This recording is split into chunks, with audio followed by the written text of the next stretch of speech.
Allez, on attaque. Je ne sais pas si vous avez remarqué. Alors, vous vous en rendrez compte, plus le temps va passer, surtout plus vous ferez de la Gemara, et même de la Halacha. Il y a plusieurs avis dans la Torah. Alors, quand je parle d'avis, je parle de la loi sur plein de choses, pas que sur la loi. Des fois, par exemple, vous avez déjà vu dans la Gemara, marloquat entre un tel et un tel. Un, il dit blanc, l'autre, il dit noir. Ok? Bon, vous allez me dire que dans la Halacha, on peut envisager les choses différemment. Chacun peut voir un peu avec sa conception du monde. Il y en a qui peuvent juger certaines choses comme étant bonnes et d'autres les juger comme étant mauvaises. Ça, c'est son appréciation. On peut considérer qu'il y a quand même quelque part une appréciation personnelle. J'entends, allez. Mais dans l'histoire, est-ce qu'il peut y avoir plusieurs avis? Il n'y a eu qu'une histoire. Quand vous regardez l'histoire de la Torah, ok? L'histoire de la Torah, c'est bien. Quand on te raconte l'histoire d'Avraham, Yitzhak, Yaakov, etc., etc., ça s'est passé d'une seule façon. Ça ne s'est pas passé de 15 façons. Si je te dis qu'Abraham il est allé à tel endroit, il est allé à tel endroit, il n'est pas allé ailleurs. On est d'accord. Et pourtant, des fois, même dans l'histoire, il y a des marloquettes. Alors, une fois, j'avais entendu ça dans un shiur étant plus jeune de Rav Shaya. Il donne un exemple qui est très concret. Dans Shemot, il y a écrit que quand on arrive au début du livre de Shemot, donc les Bnei Israël sont entrés en Égypte. Et donc, jusque-là, il y avait Yosef. Donc Yosef, c'est la star en Égypte, tout le monde le connaît, tout le monde le respecte, c'est quelqu'un d'important. Et donc tant que Yosef ou un de ses frères ou un des descendants directs de Yaakov est vivant, personne ne s'en prend au Bnei Israël. Et il est écrit d'un coup, un nouveau roi se lève. Nouveau roi se lève, ce qui va justifier pourquoi on va s'en prendre au clan d'Israël. Donc on est en train de te dire, puisque c'est plus le même roi, il connaît plus Yosef. Et encore, faudra comprendre qu'est-ce que ça veut dire, il connaît plus Yosef. Mais en tout cas, Yosef dans sa tête, il n'est pas présent. Et puisqu'il n'y a plus Yosef, maintenant nous, on n'est plus légitimés dans notre présence en Égypte, on peut s'en prendre à nous. Ce nouveau roi, Rashi ramène une marloquette entre Rav et Shmuel. Un, il dit, c'est vraiment un nouveau roi. Le précédent, donc, il est mort. Le précédent roi est mort. Nouveau roi, donc, nouveau décret. Cohérent. L'autre, il dit, non, c'est le même roi. Le même. Seulement, hein, il a renouvelé sa manière de se comporter avec le clan d'Israël. Attends, je comprends pas. Ils peuvent avoir les deux raisons ou pas? Si je dis qu'il y a eu un nouveau roi réellement, donc le précédent il est mort, donc forcément le deuxième avis, il a tort. Tu peux me dire que le précédent est mort, et toi tu me dis non, il est vivant. C'est le même. On ne peut pas concevoir que les deux aient raison, puisque l'un dit l'opposé de l'autre. Par exemple, deuxième exemple. Je reprends. Prenons le cas de la création de l'homme. Il y a un avis dans la Gemara qui dit, c'est une marloquette, quand est-ce que l'homme il a été créé? Un avis dit Nissan, le mois de Nissan, et un avis dit Tishri. Si je dis que c'est en Nissan, c'est possible que ce soit en Tishri? A priori non. Si je dis que c'est en Tishri, c'est possible que ce soit en Nissan? Clairement pas. Donc ça voudrait dire qu'un des deux se trompe. Et là on parle d'une metsiout. On parle de quelque chose qui s'est produit. Le monde il a bien été créé à un moment. Donc si je dis l'un, je ne dis pas l'autre.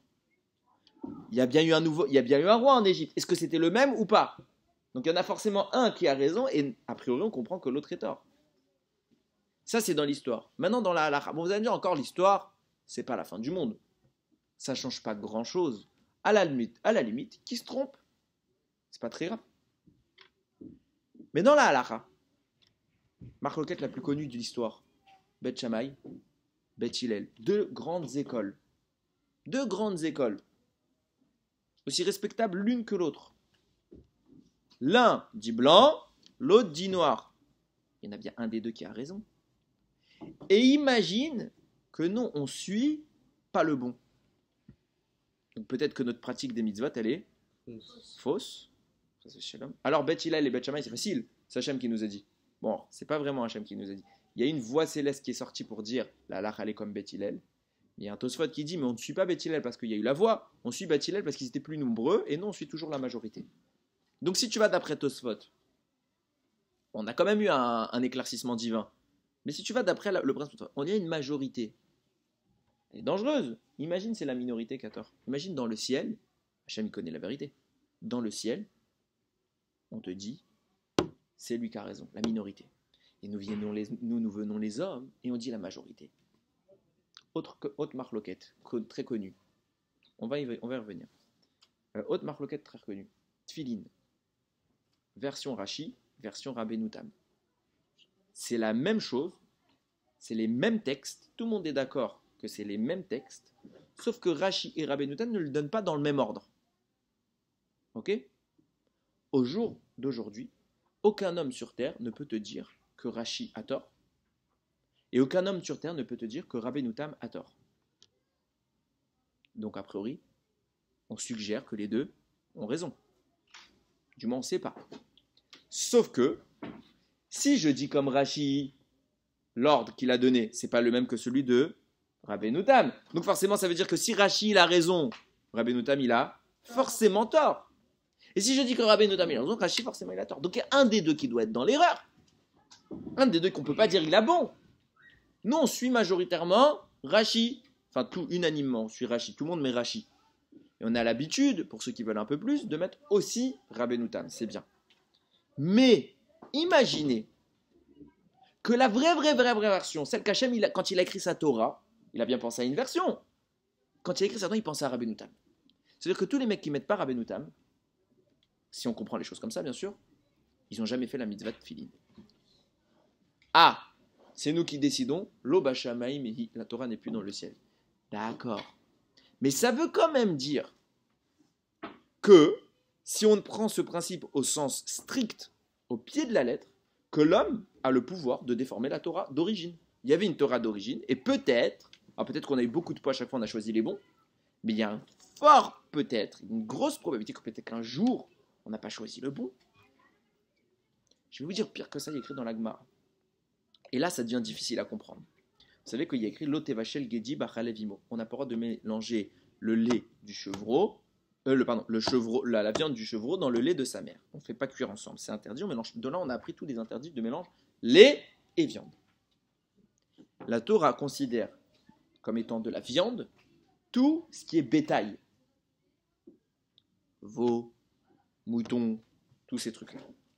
Bœuf. Un oiseau, c'est pas du bétail. Le poulet, c'est un oiseau, c'est pas du bétail. Donc, au sens strict de la halakha, de la Torah, pas de la halakha, c'est un autre monde. La Torah, quand elle a interdit la viande avec le lait, elle parlait de quoi? De la viande d'un animal qui marche à quatre pattes sur terre, pas d'un animal qui peut voler dans le ciel. La volaille n'est pas de la viande dans la Torah. Or, je vous pose une question. Vous avez déjà vu quelqu'un de pratiquant mélanger le lait avec du poulet? Non. Kol hakavod, on ne fait pas ça. Pourquoi? On ne mélange pas la viande d'oiseau avec le laitage. Alors que la Torah l'a pas interdit. C'est Rahamim qui sont venus, ils ont dit interdit. Pourquoi?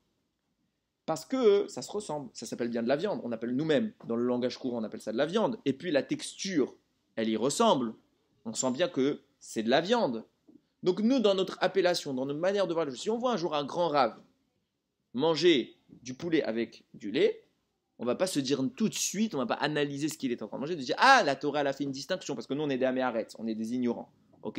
Donc, ah, la Torah elle a fait une distinction entre la viande d'oiseau et la viande de bétail, et c'est pour ça que là il s'est permis, mais tout le reste c'est interdit. Pas tout le monde est en mesure de faire ce raisonnement-là. Alors, Chachamim, ils ont dit on met une barrière, on interdit le lait, même avec la viande des volatiles. Ok. Donc ça veut dire que c'est interdit, puisque Chachamim l'ont dit. La Torah te dit tu dois suivre tes sages. Ça veut dire qu'à la seconde de la Torah, tu dis je suis les propos de Chazal, c'est comme si c'est Hachem qui les avait dit. Ça veut dire que c'est la volonté d'Hachem. Hachem ne l'a pas écrit explicitement dans sa Torah, okay, mais il nous l'a fait comprendre. Il nous a donné dans notre esprit le potentiel de comprendre ce qu'il voulait. Donc il a interdit certaines choses explicitement, ce qu'on va appeler être la base. Et à côté de la base, il y a ce qui enveloppe la base. Ça, c'est la différence entre les interdits d'ordre de la Torah et c'est ce qui entoure cette Torah-là, c'est les interdits des Chachamim, les mitzvah des Oraita, mitzvah des Rabbanan. Ok? Très bien. Donc c'est interdit. Clairement, Hachem, il ne veut pas qu'on mange. C'est pas parce que c'est Chachamim qui ont été dans l'excès, qui sont des froussards, etc. Si eux ont estimé qu'il ne fallait pas le faire parce que ça a amené à un risque, Hachem aussi estime comme ça. Donc c'est interdit de mélanger le poulet avec le lait. Très bien. Il y a une Gemara Meforeshet, claire, qui dit à l'endroit de Rabbi aussi, la veille de Shabbat, qu'est-ce qu'on mangeait? du poulet avec du lait. Rabbi aussi, un des élèves de Rabbi Akiva, c'est un Tana. Un Tana. On mélangeait du poulet avec du lait. C'est comme, tu as l'impression dans la formulation un peu, c'est un minag qu'ils avaient. Alors je comprends pas. Est-ce que ce qu'ils font est bien ou est-ce que ce qu'ils font est mal? Si c'est mal, alors comment Rabbi aussi peut le faire? Si c'est bien, alors pourquoi nous c'est interdit? Vous comprenez ma question? En clair, comment peut-on trouver dans la parole d'Hachem deux versions? Et plus fort que tout ça réuni, viennent Chachamim te dire, chaque fois que tu as une marloquette, Akol, Divré, Elohim, Raïm. Toutes sont les paroles du Dieu vivant. Quand à Beth Shammai il te dit blanc, Beth Hillel il te dit noir, c'est comme si Hachem il t'avait dit blanc et Hachem il t'a dit noir. C'est possible d'entendre une chose et son contraire. C'est possible. Pas possible. On ne conçoit pas, nous, ça. Vous comprenez la question? Elle n'est pas légère. Je suis en train de vous poser la question. Comment peut-on être sûr qu'aujourd'hui, notre Torah, elle est vraie? Elle est la volonté d'Hachem. On a tellement de détracteurs qui disent qu'on a détourné la Torah. Il faut qu'on sache, est-ce que ce qu'on fait, on est sûr à 100% ou est-ce qu'on s'est basé sur du peut-être? Déjà, où est apparue la notion de la marloquette? Vous pensez bien qu'à l'époque de Moshe, il n'y avait pas de marloquette. Moshe, il est là, il demande à Hachem. Moshe, il a reçu la parole d'Hachem direct.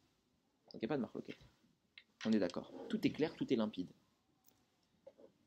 À la mort de Moshe, déjà, nous disent Chachamim dans la Gemara, il y a des milliers d'halachot qui ont disparu. Des milliers d'halachot qu'on a perdus. Pourquoi? Parce qu'on a fait le deuil de Moshe. Quand on a fait le deuil de Moshe, des milliers d'halachot qui sont partis. Et c'est Chazal, alors on a voulu le récupérer par prophétie, etc. Ça n'a pas marché. Je crois que c'est comment il s'appelle, Antien Ben Kenaz ou quelque chose, je ne me rappelle plus le nom exact, qui a restitué, cette personne a restitué par la réflexion l'ensemble des pertes qu'on a eues de Moshe. Déjà, on voit par la réflexion. Réflexion, ça veut dire, on a démontré, mais peut-être qu'il se trompe, c'est un homme. Alors que quand Moshe parlait, c'est Hachem qui parle. Donc il n'y a pas d'erreur possible. Mais là, on est déjà dans le problème de se dire peut-être qu'il se trompe. Pire que ça, même Moshe, est-ce qu'il savait tout?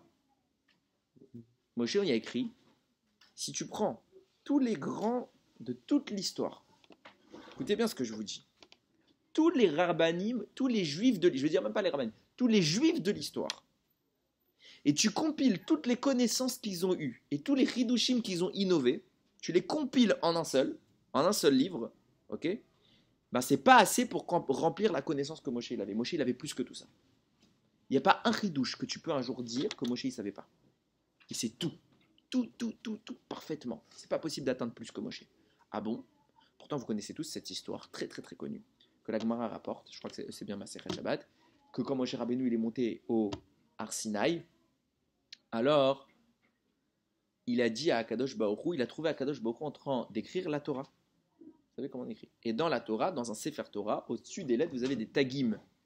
Vous voyez par exemple, au-dessus des lettres, vous avez des petites traites qu'on appelle des couronnes, exactement. Donc des tagim, des petites décorations. Moshe voit Hachem en train d'écrire ces décorations. Il dit à Kadosh Baruch Hu, à quoi ça sert? Il dit, viendra un jour un homme. Hachem lui répond à Moshe, pourquoi je fais ça? Il y a un homme dans l'histoire qui, de ces petites décorations, va sortir des milliers d'halachot. Moshe, il entend ça, il est estomaqué, il dit, c'est pas possible. De ce trait-là, tu me sors des halachot, je veux voir cet homme. Il dit, retourne-toi. Moshe se retourne, et il est propulsé des années dans le futur, au chiour de qui? Rabbi Akiva. Il est tout au fond, il écoute. Et Rabbi Akiva, il est en pleine explication, et il a écrit ça, et tac, tous ses amis sont, ouais, Moshe, il est là, il ne comprend pas un mot du chiour de Rabbi Akiva. Il n'est pas au niveau. Jusqu'à ce qu'un élève s'élève la main, et il dit, Rav, il parle à Rabbi Akiva, il dit, Rav, d'où vous savez ça? Réponse de Rabbi Akiva, Alachal et Moshe Misinaï. C'est une loi qui nous a été transmise par Moshe au Har Sinaï. Et Moshe s'est soulagé. Je comprends pas. Je comprends rien. Si c'est Moshe qui l'a transmis, alors il la connaît. Alors pourquoi il comprend pas? Alors peut-être il y a un avis qui dit comme toi, d'après le pshat, d'après l'explication du sens simple, Il y en a qui disent comme ça, il n'avait pas encore tout reçu. Très bonne réponse, Kol HaKavod. Mais partons de l'hypothèse où il a tout reçu. Comment Moshe ne peut ne pas connaître quelque chose? S'il connaît tout, Rabbi Akiva, et pire que ça, Hachem dit bien, c'est Rabbi Akiva qui, par ces petits traits-là, va déduire des alerot. C'est pas Moshe. Tu comprends la question? Donc ça veut dire que Moshe jamais va faire cette déduction-là. C'est Rabbi Akiva. Écoutez bien ce qu'il dit le Or HaChaim HaKadosh sur cette question. Le Or HaChaim HaKadosh, il dit, il y a une différence fondamentale entre Moshe et les générations qui suivent, et donc Rabbi Akiva. Moshe a reçu la Torah directement de la bouche d'Hachem. Okay. Or, dans la version originale, je me permets d'élargir le propos du Or HaChaim pour approfondir encore plus par rapport à ce que j'ai à dire. Dans la version originale de la Torah, il n'y a pas de Torah orale, il n'y a pas de Torah écrite, il n'y a qu'une Torah. Tout est écrit. Et quand tu lis le texte, toutes les déductions de la Torah orale, tu les fais tout de suite. Tu lis le texte, c'est écrit que il y a toute la Torah qui est écrite dans les Luchot. On voyait le texte, on comprenait. Par exemple, tu vois la halakha des Tfilin. Tu lis le texte des Tfilin. C'est tout ce qu'on a. Ok? Tout de suite, tu lis tu comprends par une simple lecture. C'est comme si c'était précisé comme un livre de halakha. Tu comprends qu'il s'agit d'une boîte noire dans laquelle il y a 4 parachiotes, des lanières, et que tu vas mettre une sur ton bras et non pas sur ta main, une sur ta tête et non pas sur tes yeux, parce qu'il est écrit entre tes yeux. Ok, sur frontal entre tes yeux, et il y a écrit sur ta main. Tu vas l'attacher sur ta main. Donc normalement, on devrait prendre, si je lis au sens simple, je prends mon tef, je le mets là, les anières tefilin, je serre, là j'ai fait la mitzvah. Vous devriez l'avoir là, le tef. Vous l'avez là? Non, on l'a là. Chachamim, ils ont déduit. Ça, c'est des déductions, c'est du pilpoul, c'est une gemara, c'est de la halakha, c'est des mefarshim, c'est tout ce que tu veux. C'est pas écrit clairement. Moshe, lui, il lit Ukshartam, Leot, Aliadecha, il voit tout ça. Les Bnei Israël, au moment de Matan Torah, ils voient ça, ils lisent Ukshartam, Leot, Aliadecha, ils voient tout ça. À quel moment est apparue la distance, une séparation entre une Torah orale et une Torah écrite? Au moment du Vaudor. Le Vaudor, Moshe casse les tables, et là, cette version originale de la Torah, celle où tout était apparent, elle s'en va. Le seul qui n'est pas impacté par la faute du Vaudor, c'est qui?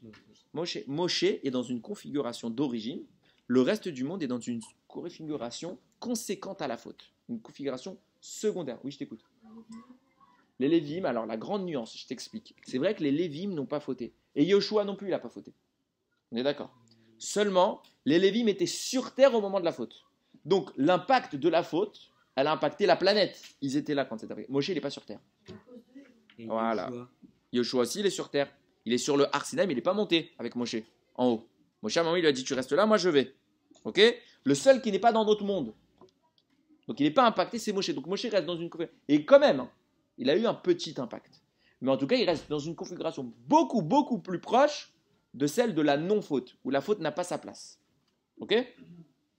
Donc Moshe est dans une configuration où la Torah orale, celle où on doit se réfléchir, se concentrer, se débattre, approfondir pour retrouver la parole d'Hachem, ça ne le concerne pas. Rabbi Akiva, il n'est pas dans cette configuration, dans une configuration celle qu'est la nôtre. Nous, on doit faire la Torah orale et on doit, par la Torah orale, par la réflexion, remonter à la vérité de la Torah écrite, qui est beaucoup plus difficile. Pourquoi? Parce que nous, on est dans une réparation. On est dans une démarche où on doit réparer la faute du Vaudor. Moshe, il n'était pas dans cette démarche à titre aussi important que nous. Donc lui, ça ne le concerne pas. Conséquence, nous dit le Or HaChaim, Rabbi Akiva, il y a un point où il est plus fort que Moshe. Moshe, c'est le plus grand de la Torah. Il n'y a personne qui peut atteindre autant de connaissances que Moshe Rabbeinu. Impossible, c'est pas possible. Il a tout. Mais Rabbi Akiva, il y a un point où il dépasse Moshe Rabbeinu. Lequel? Celui qui ne concerne pas Moshe. Rabbi Akiva est plus fort que Moshe quand il s'agit de prouver un enseignement, de le trouver sa source dans la Torah écrite. Quand je vois, par exemple, d'où sait-on que nous devons mettre les téphilines pour un droitier sur le bras gauche, pour un gaucher sur le bras droit? D'où on sait ça? Il y a une faute d'orthographe dans la Torah. Il y a une faute d'orthographe. Ukshartam leot aliadecha. Normalement, le mot où tu l'attacheras en signe sur ta main, le mot yadecha, ça devrait s'écrire Yud Dalet et Kaf Sofit. Ok? Dans la Torah, il y a eu une faute. Il y a écrit Yud Dalet Kaf He. Hachem, volontairement. C'est pas une faute. Mais quand tu le lis, c'est une faute d'orthographe si tu cherches pas à comprendre. Moshe, lui, il s'en fiche. Lui, il lit il sait tout. Il sait que c'est la main faible, et c'est tout. Nous, on ne sait pas. Donc nous, on doit chercher une preuve dans le texte qu'Akadosh Baruch Hu nous a donné pour extraire cette information. Donc on va lire. Ah, t'as vu, normalement Hachem, à chaque fois il a écrit Yadecha Yud Dalet Kaf Sofit. Là, il a écrit Yud Dalet Kaf He. Pourquoi? Pour te dire Yad Keha, la main faible. Tu peux couper le mot en deux. Yad, la main, il reste Kaf He, c'est Keha, qui est faible. Du coup, Chachamim, ils ont dit, voilà la preuve. Ça, c'est le travail que Rabbi Akiva fait, ça, c'est le travail que nous faisons. Moshe ne fait pas de travail. Quand Moshe, il arrive, et Hachem lui dit, il y a un homme qui, de ses petites rêves, va déduire des centaines de halachot. Pourquoi déduire? Moshe, il est intéressé, il veut savoir. Il ne comprend rien. Pourquoi déduire? Il n'y a pas besoin de déduire, tout est écrit, tout est écrit. Tu lis, c'est écrit. Moshe Rabbeinu, il est triste, il ne comprend pas le shiur de Rabbi Akiva qui fait des pilpoulim, des preuves, des analyses de textes pour pouvoir tirer l'information. Parce qu'il entend halakha les Moshe Misinaï, Moshe comprend, mais moi je sais ça, parce que moi je suis resté au Har Sinaï, et je suis dans une configuration où cette démarche de rechercher dans le texte une preuve, je ne l'ai pas. Donc il s'est calmé. Rabbi Akiva, il est plus grand que Moshe sur un point, lui il est plus fort pour savoir retrouver dans le texte la preuve de ce que Moshe est capable de lire directement. Ça, Moshe, il n'est pas si fort que Rabbi Akiva. De faire la jonction entre la Torah écrite et la Torah orale. Moshe, lui, il est directement inspiré dans la Torah écrite. C'est la grande différence. Maintenant, on en revient à notre question. Quand on en arrive à ce que Moshe n'est plus là, on arrive à une divergence d'opinion, comment comprendre qui a raison? D'où ça vient? Ça vient qu'on n'a plus Moshe, on n'a plus la configuration d'origine. Même pas vrai. C'est encore plus complexe que ça. Il est écrit dans le Midrash que Akadosh Baruch Hu, il a pour chacune des halachot de la Torah donné à Moshe 49 explications pour interdire, 49 explications pour permettre. Et le Midrash raconte, je ne sais plus c'est quel rave, qui le chéret, donc le reptile qui est interdit à la consommation, il est tamé, il est tout. Il avait 49 preuves pour te le rendre cachère, et 49 preuves pour te le rendre par cachère. La Torah te dit, il n'est pas cachère. Il était capable d'apporter 49 preuves que oui, c'est cachère. Et des preuves appuyées sur les psukim de la Torah. Donc en clair, s'il n'y a personne pour le casser, c'est cachère. Ah, la Torah l'a dit ça. Oui, mais moi j'ai la preuve. Je te demande, en fait, quand la Torah l'a dit ça, elle parlait d'autre chose. Et là, on sait que c'est cachère. Comment c'est possible? Comment Hachem il a pu donner à Moshe Rabbeinu? C'est un Ritva qui dit ça, si je me rappelle bien. Comment Hachem a pu donner à Moshe Rabbeinu 49 explications pour, 49 explications contre? Vous comprenez ma question? Déjà, Moshe connaissait toutes les marloquettes. Toutes les marloquettes, Moshe les connaissait. Il lui a dit quoi, Hachem? Et là, c'est ce que tu as voulu, quand tu m'as regardé tout à l'heure, quand j'ai dit on suit la majorité. Achare rabim leatot. Vous suivrez la majorité. Ça veut dire quoi? Vous suivrez la majorité. Hachem, il a dit. Moshe, il a vu 49 pour, 49 contre. Il a dit à Kadosh Baruch Hu, qu'est-ce que je leur enseigne? Tu me dis, une fois tu me dis, ça c'est permis. Puis après tu m'approuves une preuve, c'est interdit. Puis après tu me rapportes une preuve, c'est permis. Puis une autre que c'est interdit. Tu me fais ça 49 fois. Moi je fais quoi? J'ai permis ou interdit? Je leur dis. Jamais lui dit, t'inquiète pas, tu leur dis rien. C'est eux qui choisiront. Chaque génération choisira. Comment? Arare rabim leatot. D'après la majorité de la génération. Quand se réuniront les Chachamim, ils vont débattre sur ce sujet. Est-ce que c'est permis ou c'est interdit? De toute façon, les deux sont vrais. Mais la génération en cours aura une majorité qui va aller dans un sens. C'est eux qui choisiront. Mais pourquoi ça marche comme ça? Pourquoi Hachem ne dit pas, c'est comme ça et puis c'est tout? Réponse, c'est le prix de Sadiq qui dit ça.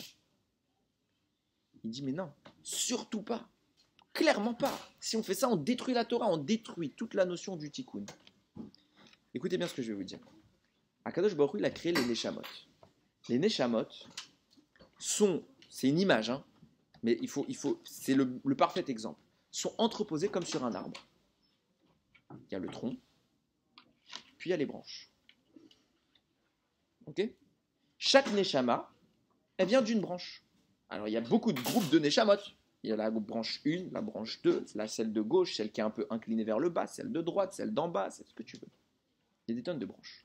Mais on voit bien que les branches, les Neshamot qui viennent de la même branche, sont plus familières entre elles que les Neshamot qui viennent d'une autre branche. C'est pas la même branche. La taille de la branche, elle nécessite parfois plus d'eau. Quand l'arbre il va répartir la quantité d'eau qu'il va devoir apporter pour chaque branche, il ne va pas apporter la même chose. Une petite branche, elle a besoin de moins. Une grosse branche, elle a besoin de plus. Tout est fonction de l'endroit où elle est.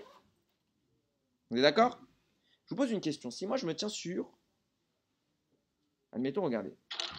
J'ai ce but là. Vous voyez? Tout le monde le voit? Ok, j'ai suivi. Maintenant, moi, je suis sur la branche. Je suis sur une branche d'arbre qui est là. Soit je suis... La branche, elle vient jusque là. Je me tiens là. Je vois quelle forme? Je vois un truc arrondi. Ovale. Ok? Maintenant, sur le même arbre qui se tient toujours là, je me tiens tout en haut. Je vois quoi? Je vois un trait. Je vois juste ça. Vous êtes d'accord avec moi? Oui. Et celui qui se tiendra tout en bas, il ne verra pas un trait comme ça, il verra un trait en long. Tout dépend de l'endroit où je me tiens. Mais les deux, ils ont raison. Mais chacun dans l'endroit où il se tient, la vérité n'est pas la même. Celui qui se tient sur le côté, il voit un truc plat. Ceux qui se tiennent en haut, ils voient un truc long comme ça. Et ceux qui se tiennent devant, ils voient un truc long comme ça. Ils ont tous raison. Mais la vérité n'est pas la même en fonction de la perception, du lieu où je me tiens. Nous dit le Pri Tzaddik. Sachez qu'il n'y a aucune marloquette dans toute la Torah. Zéro divergence d'opinion, surtout sur l'histoire, sur la halakha, sur rien. Il n'y a pas de marloquette. Ah bon? Alors c'est quoi ces divergences d'opinion? C'est ce que Hachem il a transmis à Moshe. Et pourquoi Hachem il a transmis 19 millions d'avis? 49 avis pour, 49 avis contre? Parce qu'à Kadosh Baruch Hu, au moment où on a fauté à l'époque d'Adam Arishon et par la suite au Vaudor, il a réparti les Neshamot en fonction du dégât qu'elles ont subi. Chaque Neshama, elle a été impactée. Si moi je me tiens à tel endroit et à tel endroit et à tel endroit et il y a une bombe qui explose, on a le même dégât? Non, si on se tient au même endroit, oui. Adam, il a fait exploser une bombe quand il a mangé le fruit. Donc il a fait exploser une bombe. Chacun a été impacté d'une manière différente. Donc chacun doit vivre un remède différent. Si celui-là, il a le bras cassé, alors on lui met un plâtre. Si celui-là, il a juste la peau entaillée, alors on lui met juste du désinfectant. Et lui, on va lui recoudre. Chacun ce qu'il a besoin. Akadosh Baruch Hu, il a créé une Torah qui peut réparer chaque Neshamot en fonction du défaut qu'elle a. Du coup, oui, il y a plein d'avis. Tout dépend de la partie de l'arbre où tu viens. Si tu viens de telle partie de l'arbre, alors pour toi c'est permis. Parce que pour toi c'est réparé. C'est comme ça que tu répares. Mais pour l'autre c'est forcément interdit. C'est très dangereux. Celui qui est allergique à un médicament, il va le soigner le médicament s'il le prend? Non, mais pour lui ça va le sauver. Celui qui se tient là, il a besoin d'antibiotiques. Donc on lui donne les antibiotiques. Pour toi c'est permis les antibiotiques. Celui qui se tient là, les antibiotiques, il est allergique. On lui donne des antibiotiques? Non, c'est assourd. C'est ça la Torah.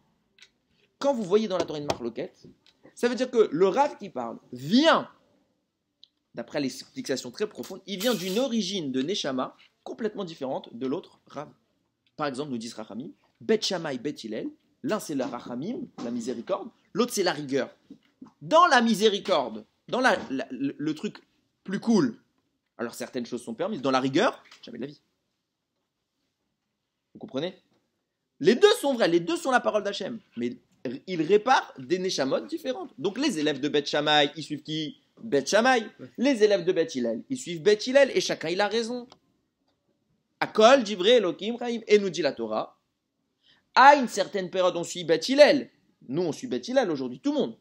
Mais quand il y aura Mashiach, le monde entrera dans une dimension où il faudra suivre Bet Shammai. Pourquoi? Parce qu'on n'est plus dans la même dimension. Donc on n'est plus compatible avec ce qu'on faisait avant. Les deux sont vrais. Parfaitement vrai. Seulement, tout dépend de l'endroit où je me tiens. Reprenons Rabbi Yossi. Rabbi Yossi, il te dit, moi je mange du lait avec du poulet. Ah, Rachamim, ils ont dit interdit. Mais dans l'endroit où il y avait Rabbi Yossi, il mangeait comme ça. Rabbi Yossi fait une avéra? Non, il fait une mitzvah. Il fait une mitzvah. Tout dépend de l'endroit où je me tiens. La majorité des gens se tient sur cette branche. Sur cette branche, c'est non, très dangereux. Si tu mélanges le poulet avec le lait. Sur cette branche, c'est une mitzvah. Mitzvah que Moshe il a entendu de la bouche de Akadosh Baruch Hu. Pourquoi? Parce que lui, cette Neshama, n'a pas reçu le même impact de la faute d'Adam Arishon. Donc cette Neshama, elle a besoin d'un remède qui lui est particulier. Donc lui, mélanger de la viande, c'est une mitzvah. Pas le lait, la viande, la volaille et le lait. C'est une mitzvah, donc lui, ça le répare. Mais moi, qui suis allergique à ça, moi, mon autre position, elle est là-bas. Si je mélange ça, je me fais du mal. C'est comme les antibiotiques. Celui qui se tient là, ça le sauve. Celui qui là, il est allergique. S'il mange, il se fait du mal. Pareil pour la Neshama, le même procédé. Rabbi aussi, c'était un rachat, chasvé shalom. Il vient d'une autre origine. Pourquoi il ne faut pas qu'il y ait qu'un avis dans la halakha? Mais parce qu'on vient tous d'une origine différente. Ah, et Hachem, Moshe, il entend ça. Il dit à Moshe, Akadosh Baruch Hu, je leur dis quoi comme halakha? Surtout rien. C'est la majorité qui choisira. Pourquoi? Parce que chaque génération, vient d'une partie de l'arbre qui n'est pas la même que la génération d'avant. Et donc, la majorité des gens sera indicatrice de quelle partie de l'arbre on vient. Et en fonction de cette majorité, on pourra dire, notre génération a besoin d'agir de telle manière. Mais c'est pas vrai, c'était pas vrai pour la génération d'avant, c'est vrai pour nous. Nous, on agit de telle manière. Regardez, je vous ai cité ce qu'il a dit Rav Shaya. Quand le roi d'Égypte, est-ce qu'il est mort ou il n'est pas mort? Marloquette, on a l'impression. Pas Marloquette. Il a cité un Gaon de Vilna, je n'ai pas retrouvé. Il a cité un Gaon de Vilna qui dit, non, c'est clair qu'il n'y a pas de Marloquette. C'est simplement une perception différente. Ce qui s'est passé, clairement, c'est que la Neshama, l'homme, il est là. Le roi d'Égypte est là. Sa Neshama, elle est partie. Une nouvelle Neshama est rentrée. Du coup, c'est le même ou c'est pas le même? D'après un avis, bah non, il est mort, sa Neshama, elle est partie. Donc il est mort. C'est un nouveau roi. D'après l'autre avis. Mais non, c'est le même corps. Donc c'est le même roi. Marloquette. Ah, c'est vrai, on n'est pas d'accord sur la manière de voir les choses. Que la manière de voir les choses. C'est normal. Toi, Shmuel, tu te tiens à droite de l'arbre et Rav, il se tient à gauche de l'arbre. Enfin, même si j'ai inversé parce que ça c'était la gauche et ça c'était la droite. Ok? Mais en tout cas, vous vous tenez à des parties différentes. Bah, toi, pour toi, tu vois qu'il est vivant. Et moi, je vois que ça s'appelle pas de la vie. C'est un autre. Différence de regard. Mais, c'est la même histoire. Bet Shammai, Bet Hillel, pareil. Rabbi Yossi fait une avéra. Non, pour lui, de son point de vue, c'est une avéra. De mon point de vue, c'est une mitzvah. Rashi et Rabbeinu Tam, les deux ont raison. Les deux ont raison. Seulement, Chachamim te disent, les tfilines de Rashi sont moins puissants que, entre guillemets, on va dire, les tfilines de Rabbeinu Tam se tiennent à une sphère de développement divine beaucoup plus haute. C'est pour ça qu'on ne fait pas de bracha dessus. On ne fait pas de bracha sur les tfilines de Rabbeinu Tam. On fait sur Rashi, on pense à acquitter Rabbeinu Tam, mais si on mettait que Rabbeinu Tam, on ne ferait pas de bracha. Pourquoi? Parce que c'est au-dessus. C'est très haut, c'est très sain. Tu ne peux pas faire de bracha dessus. Parce que on est aussi dans une dimension où Rashi, ce qu'il a défini, ça nous concerne. Donc on fait les deux. Parce qu'on ne sait pas exactement où on se pose. Mais tu vois bien que les deux sont vrais. Rashi, il n'a pas dit Rabbeinu Tam, ce qu'il dit, c'est faux. Et Rabbeinu Tam, il n'a pas dit que Rashi dit. Il dit ce que Rabbeinu Tam décrit, c'est un niveau qui est là. Mais moi, je pense qu'il faut s'arrêter à ce niveau-là pour le commun des mortels. Rabbeinu Tam, il dit, mais non, pourquoi tu nivelles vers le bas? On devrait être là, nous, le commun des mortels. Et ce que tu dis, toi, c'est trop bas. Mais les deux, ils ont raison. Simplement, ça dépend des tâches que tu prends. Tu appuies sur le 1 ou le 2 dans l'ascenseur. Alors nous, on te dit, aujourd'hui, c'est pour ça qu'avant, Rabbeinu Tam, c'était que les tzadikim qui mettaient. Que les tzadikim. Les gens propres, saints, Torah. Nous, aujourd'hui, on met. Attends. Nous, aujourd'hui, on met. Pourquoi? Rav Ovadia, il a écrit que la définition du niveau requis, normalement, pour atteindre Rabbeinu Tam, presque plus personne. Alors, il a autorisé, il a dit, maintenant, un homme marié exclusivement, parce qu'il a l'esprit beaucoup moins atteint par le Yetzara qu'un homme pas marié, ok? Alors, lui, il peut mettre, ce serait bon qu'il mette Rabbeinu Tam, pour quand même profiter de cette élévation qui est très très haute. Tu comprends? Mais les deux, ils ont raison. Non, mais ça, c'est des minagim. C'est des minagim. C'est pas un problème. Hein? Non, mais même les Ashkenazim, ils mettent Rashi. Hein. Tout le monde met Rashi. Il n'y a pas de discussion. Le socle commun, c'est Rashi. Et ceux qui veulent aller un peu plus loin, ils mettent Rabbeinu Tam. Ouais. Ouais.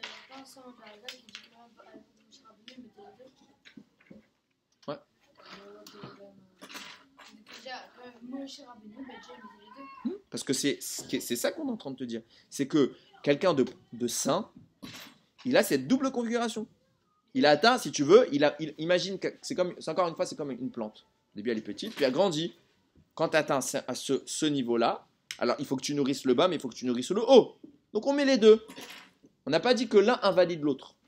Rashi, c'est sûr qu'on peut le mettre. Rabbeinu Tam, c'est moins sûr. Mais quand tu as atteint le niveau de Rabbeinu Tam, on n'a pas dit que tu dois plus faire Rashi. D'accord? Mais donc, c'est pour ça que plus vous allez, plus la loi elle est quand même un peu plus uniformisée. À l'époque, tu prenais Rabbi Yossi, tout le monde faisait comme Rabbi Yossi, le maître de l'endroit. Aujourd'hui, l'essentiel des halachot, elles sont communes. Il y a des détails qui ne sont pas communs. Parce que nous, on est à la dernière limite du truc. Donc, à peu près, quand tu es à la dernière limite, les dernières petites pousses de l'arbre, bon, alors le tronc, il est commun. Il n'y a plus de regarde, quand tu es en bas de l'arbre, je donne un exemple, c'est une image encore. Hein. les racines, elles sont les branches, elles sont très très éloignées. Donc il y a des grosses différences. Alors quand tu regardes dans la halakha, dans les Tanaïm, dans les Amoraïm, la Mishnah, la Gemara, il y a des grosses différences. Aujourd'hui, nous, on se joue sur des petites différences. Pourquoi? Parce qu'eux, ils étaient très éloignés au niveau des branches. Mais quand tu montes dans l'arbre, tu montes, tu arrives là. La petite branche qui est là et la petite branche qui est là. La différence, elle est toute petite. Parce que si on regarde, on voit presque la même chose, un petit écart. Donc aujourd'hui, on a plein de toutes petites différences, mais on n'a pas des énormes différences. C'est des minagim. La majorité de la halakha, elle a uniformisé. Shulchan Aruch, il a uniformisé. Pourquoi? Parce qu'on est remonté dans l'arbre. T'as compris? Le texte commun, il est à peu près clair. Et il y a des petits détails. Et c'est très important de respecter ces minagim. Pourquoi? Parce que si maintenant je commence à changer mes minagim, je commence à faire n'importe quoi, je prends un peu de chez lui, un peu de chez lui. D'où je sais d'où je viens, de quelle racine d'arbre je viens? D'où ma neshama elle vient? Je dois suivre le Rav. Le Rav, il oriente. Les rabbanim, ils ont ce travail. Eux, ils ont les yeux pour voir. Nous, on n'a pas. Donc, nous, on s'oriente comme. Mais il n'y a pas de marloquette. Il faut jamais. Parce que souvent, on entend, ouais, les rabbanim, un il dit blanc, l'autre il dit noir. Faux. Non. Un il dit blanc, l'autre il dit noir. Non, il n'y a pas blanc et noir. Il n'y a pas blanc et noir. Il y a simplement une différence dans le tikkun qu'on doit faire. Et la Torah, comprenez bien. La Torah, Ramim me dit, j'ai créé le Yetzer Hara et j'ai créé la Torah, son remède. La Torah, c'est le remède du Yetzer Hara. Or, qui nous fait fauter? Le Yetzer Hara, qui a fait fauter Adam? Le Yetzer Hara. La Torah vient en tant que remède. Mais on n'est pas pareil. Donc la Torah fait un remède individuel. Ce n'est pas un remède général. Il y a des différences. La Torah est unique. Il y a une Torah, plein d'avis, qui sont tous cette même Torah. Qui sont tous Akol, Divrei, Elohim, Chaim. Toutes sont les paroles du Dieu vivant. Baruch Adonai Leolam. Amen ve Amen.